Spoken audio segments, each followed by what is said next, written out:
વડોદરાના ભાયલીની અંજના હોસ્પિટલમાં પણ પીએમ જય યોજનામાં ગેરરીતિની આશંકાનો મામલો સામે આવ્યો છે। આજે અન્ય વિભાગ હોસ્પિટલમાં તપાસ કરવા માટે પહોંચ્યો। જી હા, એક બે નહીં અનેક આવી હોસ્પિટલો છે કે જ્યાં તપાસ કરવામાં આવી રહી છે। ફાયર વિભાગ, ખોરાક શાખા, ટીડીઓ સહિતની ટીમ ત્યાં પહોંચશે અને તપાસ કરશે। હોસ્પિટલની ફાયર એનઓસી માટે ફાયર વિભાગ તપાસ કરશે।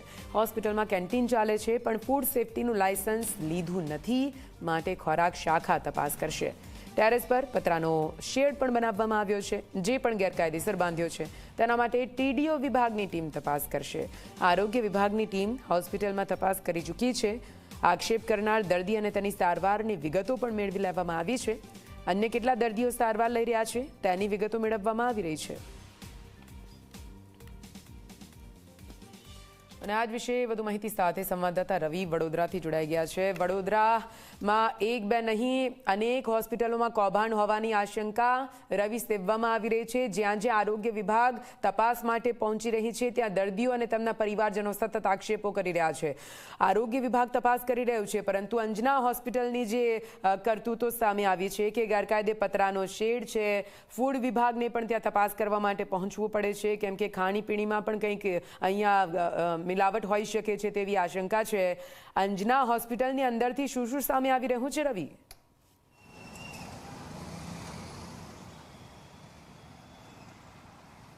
બિલકુલ નિધિ, વાત કરવામાં આવે તો સેવાસી વિસ્તારમાં આવેલી જે અંજના હોસ્પિટલ છે તે વિવાદમાં આવી છે, કારણ કે જે ગઈકાલે તેના જ હોસ્પિટલમાં જે સારવાર લયેલા એક દર્દી છે તેનો વિડીયો સામે આવ્યો હતો અને તેમાં દર્દીએ સ્ટિંગ અને વિડીયોમાં અનેક કરતૂતોનો પર્દાફાશ કર્યો હતો। ત્યાર પછી જે હોસ્પિટલના સંચાલક છે ડૉક્ટર મલ્લિકા ખન્ના, તેઓ મીડિયા સામે આવ્યા હતા અને તેઓ કહેતા હતા કે અમે આ પ્રકારની કોઈ પણ હરકત નથી કરતા, અમે તમામ વસ્તુ સાચું કરી રહ્યા છે અને તે સુફિયાની વાતો કરી રહ્યા હતા।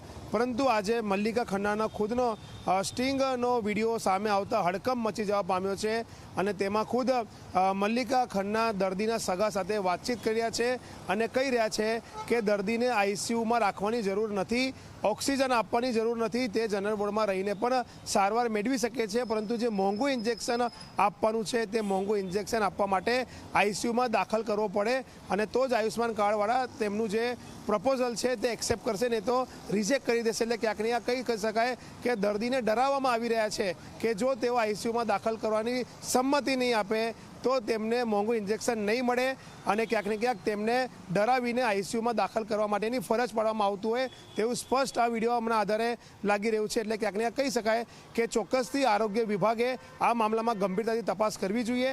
ગઈકાલે કોર્પોરેશનના આરોગ્ય વિભાગના અને આયુષ્માન કાર્ડના અધિકારીઓ જે હોસ્પિટલમાં તપાસ કરીને ત્યાર પછી ડૉક્ટર દેવેશ પટેલને જે રિપોર્ટ આપ્યો તે રિપોર્ટ પણ શંકાના દાયરામાં છે, કારણ કે રિપોર્ટમાં હોસ્પિટલને ક્લીન ચીટ આપવામાં આવી છે। નિધિ, આપ જોઈ શકો છો કે એક તરફ ખુદ ડૉક્ટર જે હોસ્પિટલના સંચાલિકા છે ડૉક્ટર મલ્લિકા ખન્ના તે કબૂલાત કરી રહ્યા છે વિડીયોમાં કે દર્દીને આરોગ્ય સમિતિના ચેરમેન દેવેશ પટેલ જોડાઈ ગયા છે।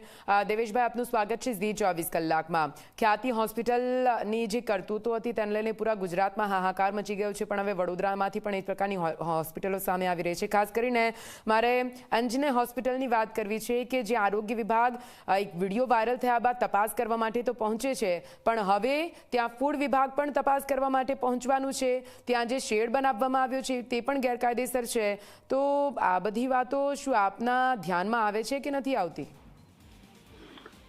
જી, આ બધી વાતો જે આપ કહી રહ્યા છો, ગઈકાલે જે વિડીયો વાયરલ થયો એમાં અમે તપાસ કરી આરોગ્ય પોઈન્ટ ઓફ વ્યૂથી, અને ત્યાં જે બધી ત્રુટીઓ જે લોકોએ રિપોર્ટ કરી છે એનું કોર્પોરેશનનું તંત્ર એમાં જેને જે લાગુ પડે છે એ પ્રમાણે તપાસ કરી રહ્યા છે અને એમાં જે કંઈક ત્રુટી દેખાશે અથવા એમાં કંઈક ખોટું હશે તો એની સામે પગલાં લેવામાં આવશે। પણ અહીંયા દર્દી અને દર્દીના પરિવારજનો દ્વારા જે આક્ષેપો લગાવવામાં આવી રહ્યા છે, હવે અહીંયા જે ડોક્ટર છે એ સામે આવે છે, પોતાની વાત મૂકે છે, ચલો બંને પક્ષે વાત તો સાંભળવામાં આવે, પણ આ પ્રકારે જો દર્દીઓ હેરાન પરેશાન થતા હોય તો એ જોવાની જવાબદારી સાહેબ તમારી આવે છે। અમે જોઈ જ રહ્યા છે, જેમ જેમ અમને આવી ખબર પડે છે। ગઈકાલે જેમ કે કિસ્સો આવ્યો હતો, અમે અમારી ટીમ મોકલીને અમે તપાસ કરાવી હતી, એની અંદર મોટાભાગે એવું કોઈક ઉલ્લંઘન દેખાયું નહોતું, પણ આજે બીજો ફરી એક વિડીયો આવ્યો છે તો એનું પણ અમે તપાસ કરાવીશું। જેમ પણ જો કોઈ પણ આવી ફરિયાદ આવશે તો અમે જોઈએ જ છે અને અમારી ટીમ જઈને ચેક કરે છે। હા દેવેશભાઈ, અમારા રિપોર્ટર વડોદરાના રવિ પણ જોડાયેલા છે, તમને કંઈ પૂછવા માંગી રહ્યા છે। રવિ, બોલો ને રવિભાઈ। ડૉક્ટર દેવેશભાઈ, તમને હું પૂછવા માંગુ છું કે તમે હોસ્પિટલને જે ક્લીન ચીટ જે અધિકારીઓએ રિપોર્ટ તમને સોંપ્યો અને તમે ક્લીન ચીટ આપી છે, આજે ખુદ હોસ્પિટલના જે સંચાલિકા છે મલ્લિકા ખન્ના, તેનો વિડીયો વાયરલ થયો છે સ્ટિંગ ઓપરેશનનો, અને તેમાં તેઓ કહી રહ્યા છે કે દર્દીને આઈસીયુમાં કે ઓક્સિજન આપવાની જરૂર નથી, પણ મોંઘું ઇન્જેક્શન માટે આઈસીયુમાં દાખલ કરવો પડે ને તો આયુષ્માન કાર્ડવાળા એપ્રુવલ રિજેક્ટ કરી દેશે. શું કહેશો, આ પ્રકારનું કોઈ દર્દીને ડરાવી શકે ખરા હોસ્પિટલના સંચાલિકા? અને જનરલ વોર્ડમાં જો દાખલ થવાનું હોય તો આઈસીયુમાં દાખલ કરવું એ યોગ્ય માનો છો આપ? એ બિલકુલ યોગ્ય નથી. એ સરકારની ગાઈડલાઈન છે અને અમે એકલા હાથે તપાસ નથી કરી સાહેબ. આ જે તપાસ છે ને એ રાજ્ય સરકારે જે નિમેલી એજન્સી છે ઇન્સ્યોરન્સ કંપની એને સાથે રાખીને તપાસ કરેલી છે. એટલે ગાઈડલાઈનનું કોઈ પણ ઉલ્લંઘન થતું હોય તો અમે રાજ્ય સરકારમાં રિપોર્ટ કરશું અને એની સામે પગલાં ભરવામાં આવશે.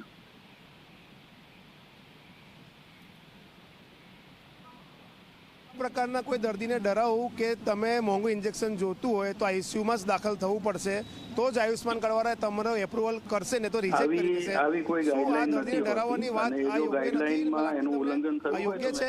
શું આમાં તમે સરકારને રિપોર્ટ કરશો કે આ પ્રકારની કરતૂતો થઈ રહી છે હોસ્પિટલમાં?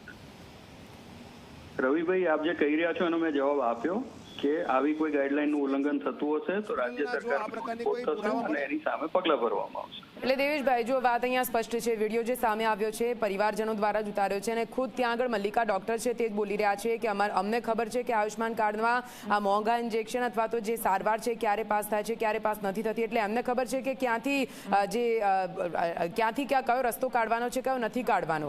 ચોખ્ખું એ બોલે છે કે આઈસીયુમાં એડમિટ કરીશું તો જ આ બિલ પાસ થશે, તો જ આ મોંઘા ઇન્જેક્શન પાસ થશે. આ પ્રકારની વાત અહીંયા ડોક્ટર મલ્લિકા બોલી રહ્યા છે, તો પણ તમે એમનો બચાવ કરશો? તો એની સામે પગલાં ભરવામાં આવશે બેન, તપાસ થઈને. તમે જે કહી રહ્યા છો એ વિડીયો અત્યારે તમે ફોન પર વાત કરી રહ્યા છો જે મારા ધ્યાનમાં નથી, અને એની તટસ્થ તપાસ થશે. અને અમે એકલા હાથે તપાસ નથી કરતા, અમે રાજ્ય સરકાર દ્વારા નિમેલી એજન્સી સાથે તપાસ કરીએ છીએ અને રાજ્ય સરકારમાં જ એનો રિપોર્ટ થશે. એટલે રાજ્ય સરકાર એની પર જે કહેશે એ પ્રમાણે એક્શન લેવામાં આવશે. ઠીક છે, એટલે તમે રાજ્ય સરકારની રાહ જોઈને બેસો કે રાજ્ય સરકારનું આરોગ્ય? અમે રાહ નથી જોતા બેન, અમે જે નિયમ છે એનો ફોલો કરશું અને એને પાલન કરીને રિપોર્ટ કરશું. પણ સાહેબ, અત્યાર સુધી આ વિડીયો સામે આવ્યો છે કે અત્યાર સુધી આ પ્રકારનું કૌભાંડ, આ પ્રકારની કરતૂતો થતી હતી, તમારું ધ્યાન નતું. આ વિડીયો સામે આવે છે ત્યારે તમને ખબર પડે છે કે આવું કંઈ થાય છે. હજુ તો તમે એમ કહો છો કે વિડીયો મેં સાંભળ્યો નથી. તમારે સાંભળવું હોય તો વિડીયો અમે તમને સંભળાવી દઈએ. સાહેબ, આપ ખોટી વાત કરી રહ્યા છો, આવું નથી. તો હું શું ખોટી વાત કરી રહી છું સાહેબ? તમે દેવેશ પટેલને સાંભળ્યા, વડોદરા મનપાના આરોગ્ય સમિતિના ચેરમેન છે. તેમનું કહેવું છે કે અમે ખોટી વાત કરી રહ્યા છીએ. અમે ક્યાં ખોટી વાત કરી રહ્યા છીએ?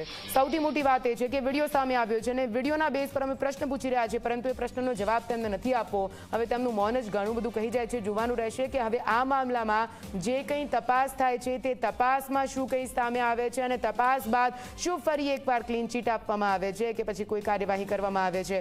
અમારા સંવાદદાતા રવિ સતત આ ઘટના પર નજર રાખીને બેઠા છે અને સતત તમામ અપડેટ આપના સુધી પહોંચાડી રહ્યા છે. ફરીથી એમની પાસે જઈશું.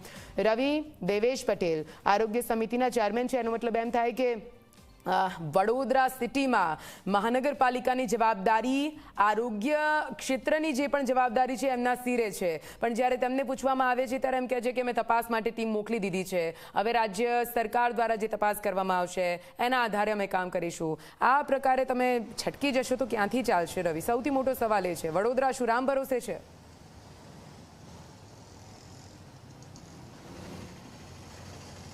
નિધિ, સૌપ્રથમ તો હું એ સ્પષ્ટ કરવા માંગુ છું કે ડૉક્ટર દેવેશ પટેલ એ આરોગ્ય સમિતિના ચેરમેન નહીં પરંતુ કોર્પોરેશનના મુખ્ય આરોગ્ય અધિકારી છે કે જેમની અંડરમાં આયુષ્માન કાર્ડ અંતર્ગત આવતી હોસ્પિટલો જે શહેરી વિસ્તારમાં થતી હોય છે તે તેમના વિસ્તાર અંડરમાં આવતી હોય છે. જ્યારે ઝી 24 કલાક પાસે ગઈકાલે દર્દીના સ્ટિંગ ઓપરેશનનો વિડીયો આવ્યો ત્યાર પછી એમને ખબર પડી કે અંજના હોસ્પિટલમાં આ પ્રકારની કોઈ ગેરરીતિ થઈ રહી છે. અંજના હોસ્પિટલના અંદર એટલું જ નહીં પરંતુ જે BHMS ડૉક્ટર છે, ડૉક્ટર ભરત પરમાર, તે ત્યાંનો ચીફ મેડિકલ ઓફિસર છે, જે નિયમ પ્રમાણે ક્યારેય ન હોઈ શકે. અને ખુદ તેનું પુરવાર ડૉક્ટર તેજસ પટેલ જે ત્યાં આયુષ્માન કાર્ડના અધિકારી હતા અને ત્યાં જ્યારે તપાસ કરવા માટે ગયા ત્યારે તેમને પોતાના મોઢેથી એ વાતને કબૂલાત કરી છે કે આ પ્રકારનું ન હોવું જોઈએ. અને બીજી વસ્તુ રહી કે આજનો જે વિડીયો મલ્લિકા ખન્નાનો, તેમાં સ્પષ્ટ કહી રહ્યા છે કે દર્દીને આઈસીયુમાં રાખવાની જરૂર નથી, તેમ છતાં પણ મોંઘું ઇન્જેક્શન આપવું પડે તે માટે આઈસીયુમાં રિફર કરવા પડશે. એટલે ક્યાંક ને ક્યાંક કહી શકાય કે ખુલ્લેઆમ આ તો આયુષ્માન કાર્ડ અંતર્ગત સરકારમાંથી પૈસા પડાવવાનું ખેલ ચાલી રહ્યો હોય છતાં પણ અધિકારીઓ આંખ આડા કાન કરી રહ્યા છે અથવા